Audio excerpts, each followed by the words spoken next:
Hey everyone, it's Les from Comfortable Shoes Studio here with another art making episode. This is a chat while I draw.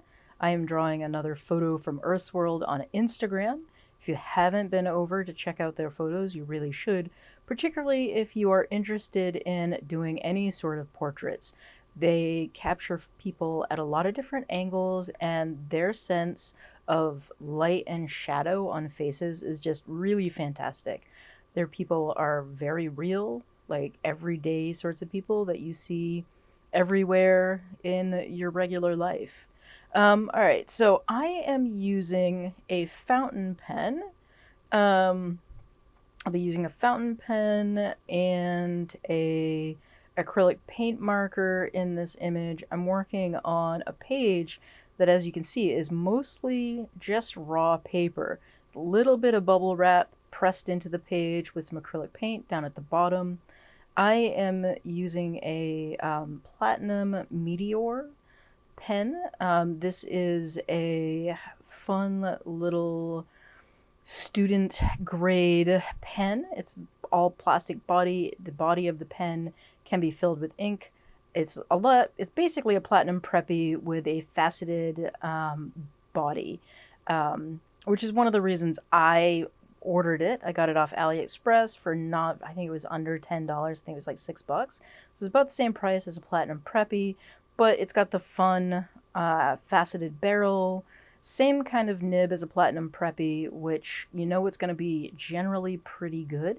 The nibs are pretty narrow, no bounce or spring, just a solid steel nib, and they just produce a really nice line consistently. I have it filled with Emerald of Chivor, which is a J. Urban special edition ink that has a little gold glittery action in it, and it has it's very saturated ink. So in areas where it's saturated, you get a little bit of a red sheen. On this paper, though, you will not see any red sheen. This paper is pretty absorbent. The ink does not spread on it, but I don't get any sheening on this paper. It's good paper for pen and ink, but not, it doesn't hold things perfectly on the surface as you might want for like real pen and ink, or if you want to show off the sheen of your fountain pen inks. Um, yeah, so the thing that I really wanted to talk about today is challenges. So I'm a fan of challenges. However, I never complete them. So this has been a consistent problem since I started making art and posting art to YouTube. Art challenges have been around for a really long time. I mean, before YouTube and social media was a thing, art challenges were a thing. There were books out there and magazines, forums, and groups that got together before social media and YouTube were a thing. And so people have been doing challenges for a really long time. And I like to give myself challenges. So like I started out doing the hand challenge on Twitter. God, when I first online, like Twitter, it was in the early days of Twitter, I really wanted to draw hands better. So I invited people to send me photos of their hands, and then I drew them. I don't know how many hands I drew. I drew probably 50 or 60 hands. Um, I got a couple of somewhat well-known people to send me photos of their hands before they were famous, I guess. So that was kind of fun. And because it was my own challenge, the challenge for me was like I wanted to see some progress in what how I felt I was doing with my drawing skills. Same thing with the portraits. I started drawing portraits from magazines, as most of us do. You grab a magazine and you start drawing from it to, improve your capabilities, right? Like, started looking at stuff like that to start drawing people. Started drawing all sorts of things from fashion spreads.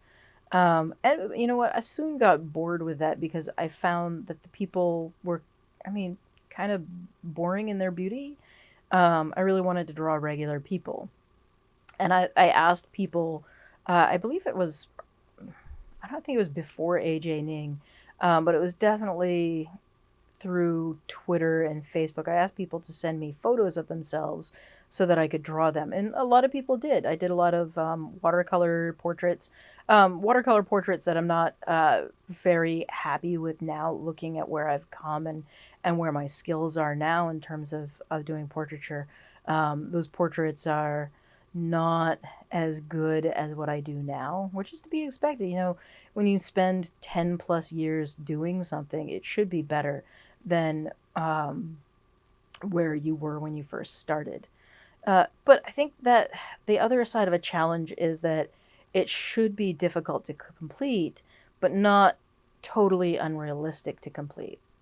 And this comes up because YouTube, YouTube's algorithm is feeding me lots and lots of videos about lots and lots of different challenges, and a lot of them are geared towards professional artists. Now, I consider myself a professional artist. I'm a professional art educator. I'm a professional art therapist. I am a professional artist at this point. Like, I can confidently say that, even though I'm not necessarily as confident in that as I might be in the future. I am a professional.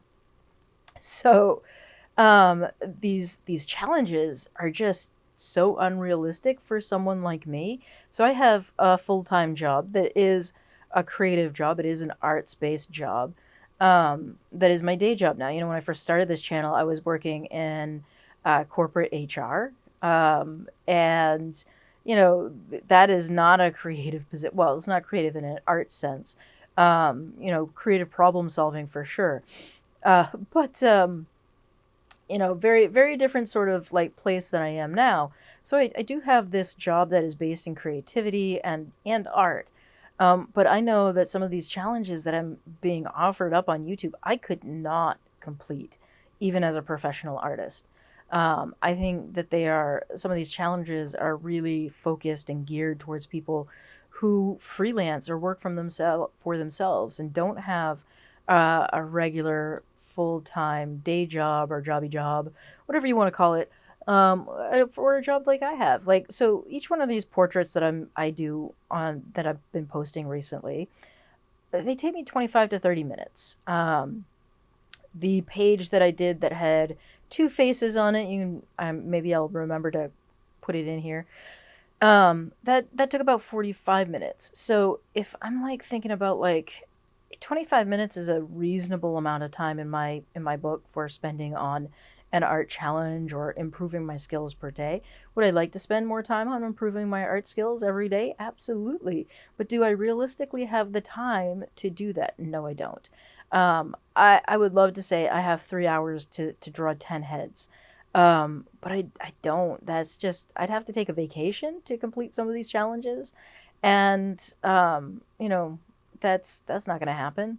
But I think taking a challenge and making it so it works for you is the most beneficial way of using these challenges. Like, use them as inspiration and then set your own challenge that absolutely pushes you a little bit, stretches you into what you're doing a little bit. I would rather see in myself slow progress over time over like super fast progress over a short period of time. I'd rather take more time and learn things than I would to rush through it and learn things. I think spending time on something is as beneficial as cramming in a lot of things into a short period of time.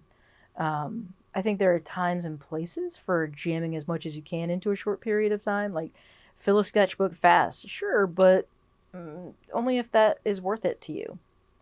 All right, so with that, I'm going to say thank you for being here. I appreciate all the thumbs up, likes, and comments. If you enjoy this video, please hit that subscribe button, the notification bell, and a like if you really enjoyed it. And if you really, really enjoyed it, please share it on your social media. Get the word out about these sorts of videos, and that really helps bring people to the channel, helps build me up in YouTube's unbeknownst algorithm so that more people can see my videos. And with that, I say thank you, and I will see you next time with another video of some sort. Thanks and bye.